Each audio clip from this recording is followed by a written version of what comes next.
నమస్తే అందరికీ. ఎట్లున్నారు? నేను మంచిగానే ఉన్నా, మీరు కూడా మంచిగానే ఉన్నారని కోరుకుంటున్నా. వర్షం చూసిండ్రు ఎట్లా పడుతుందో. మాకైతే 4-5 రోజుల నుంచి పడుతుంది. దీనికి తోడు పిల్లలు స్కూల్ నుంచి రాగానే అమ్మ ఏం స్నాక్స్ చేసినావు, అమ్మ తినడానికి ఏం చేసినావు, ఆకలి అవుతుంది అని కిచెన్లకే ఉరుకుతారు. సరే రే పిల్లలకి ఇష్టమని భక్షాలు చేద్దామని అన్నీ ప్రిపేర్ చేసుకున్నా. అవి చేయడానికి కొంచెం టైం పడుతుంది, కానీ పిల్లలకి ఇష్టం కదా, అందుకే చేస్తున్నా.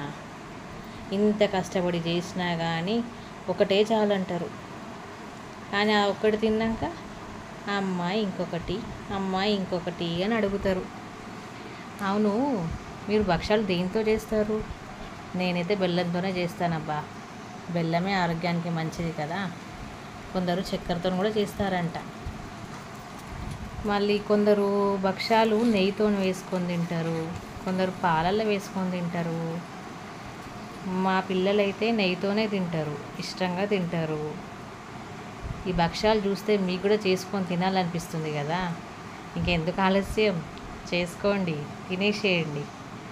అంతా సరే కానీ ఈ వీడియోలు చూస్తున్నారు కానీ ఒక లైక్ చేయడం కానీ, ఒక షేర్ కానీ, ఒక సబ్స్క్రిప్షన్ కానీ చేయడం మరవద్దు.